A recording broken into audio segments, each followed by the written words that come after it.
2004 की है, जनवरी की। मुख्तार अंसारी का जो भय का साम्राज्य था वो चरम पर। जीप में मऊ दंगों में घूमता था, जहाँ कर्फ्यू लगा। मैंने लाइट मशीन गन रिकवर की।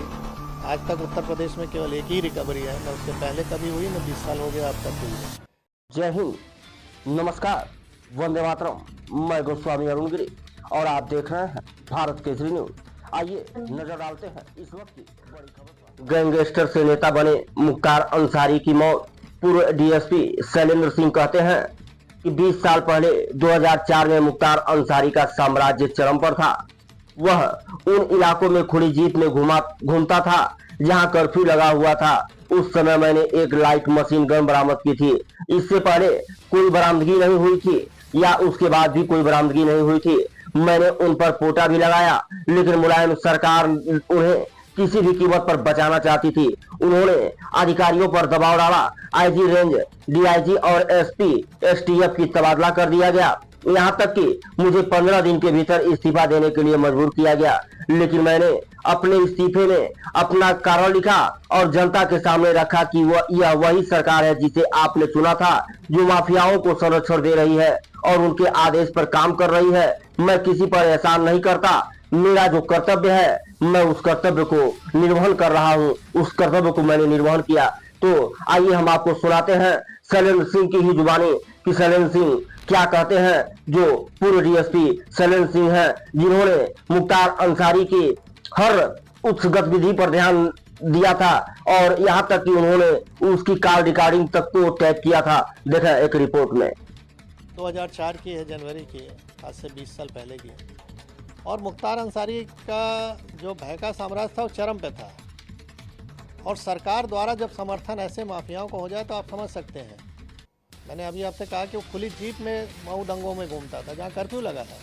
किसी की हिम्मत नहीं हुई उसके प्रति कुछ बोल दे, कार्रवाई की तो छोड़ दीजिए। और उस समय मैंने लाइट मशीन गन रिकवर की। आज तक उत्तर प्रदेश में केवल एक ही रिकवरी है, न उसके पहले कभी हुई, न 20 साल हो गया अब तक हुई है। और उसमें पोटा भी लगाया, क्योंकि पोटा एग्जिस्ट करता था। तो मैंने स्टैंड लिया उसके प्रति कि नहीं, ये गलत है और ये इसको जेल जाना होगा। लेकिन मुलायम सिंह की सरकार तत्कालीन अल्पमत की सरकार थी, किसी भी कीमत पे इसको बचाना चाहते थे। और उन्होंने अंत में हम लोग पर प्रेशर बनाया, अधिकारियों पर प्रेशर बनाया। जब कोई नहीं सुना तो आईजी जोन जो थे उनका ट्रांसफ़र, डीआईजी रेंज का ट्रांसफ़र, एसएसपी एसटीएफ हमारे थे उनका ट्रांसफ़र।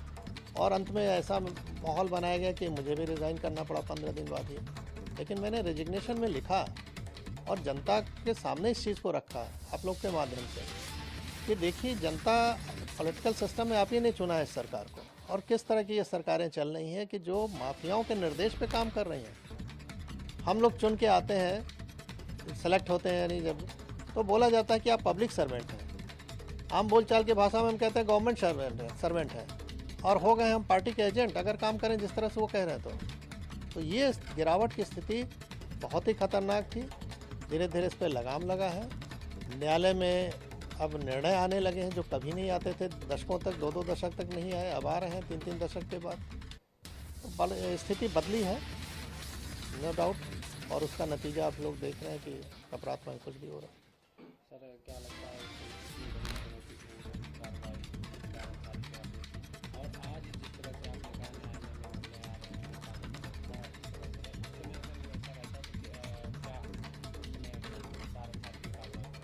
नहीं, स्वाभाविक है। अगर शासन प्रशासन, हम तो किसी सपोर्ट की भी उम्मीद नहीं करते थे, हम तो अपने दम पे रिकवर किया, मैंने अपनी टीम के साथ।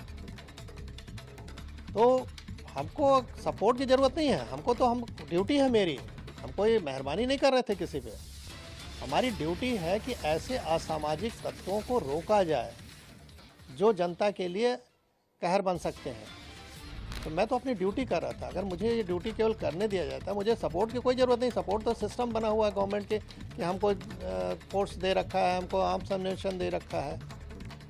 तो हम तो अपना ड्यूटी अगर खाली निभा दें ईमानदारी से तो जनता को अपने आप राहत मिल जाए। कहावत है कि पुलिस अगर चाहे तो पत्ता नहीं खड़क सकता, ये हकीकत है। मैंने एज ए डिप्टी एसपी, बहुत छोटा पद था, बड़ा पद नहीं था, लेकिन जहाँ भी रहता था 3 से 4 थाना क्षेत्र जो भी मेरे अंडर में रहे, उसमें किसी की हिम्मत नहीं है, मजाल नहीं थी कि कोई माफिया आके इंटरफेयर कर ले और कुछ वारदात कर ले, क्योंकि उसको मालूम था कि इस अधिकारी के मत्थे चढ़ गए तो हमारी जान जानी है।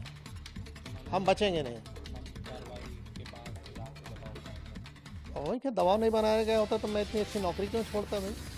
जब मुझे लगा कि मैं अब कुछ नहीं कर सकता इन लोगों के सामने, तो कम से कम बाहर आके जनता को तो बताऊं कि हो क्या रहा है। शायद अगर हम नौकरी में रहे होते तो ये पक्ष कोई देख ही नहीं पाता कि किस तरह का दबाव बनता है। तो आज मैं जीता जागता उदाहरण हूँ कि इस तरह की सरकार अगर रहे चले तो कैसे आप जनता को रिलीफ पहुँचाओगे।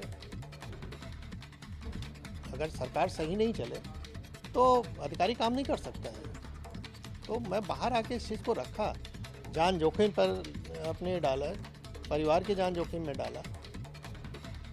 स्वाभाविक है कि अच्छी नौकरी के बाद हम कहीं अगर नौकरी प्राइवेट भी ज्वाइन करने तो इनके कॉल चले जाते थे कि इनको निकालिए अपने यहाँ से। किराए का मकान नहीं मिलता था, रात में सामान कहीं लेके रख दिया तो सवेरे वहाँ से खाली करना पड़ता था। तो ये सब चीज़ें देखी, लेकिन अब उस पर ज़्यादा नहीं बोलना है। हाँ, ये है कि जो जैसा करता है वैसा उसको भोगना पड़ता है। ऊपर वाले के यहाँ देर है अंधेर नहीं है। 20 साल का समय लगा, लेकिन वो अपनी मौत मरा। जो डर दूसरों पर कायम किया था वो डर उस पर हावी हो गया और अंत में हार्ट अटैक से उसकी मृत्यु हुई।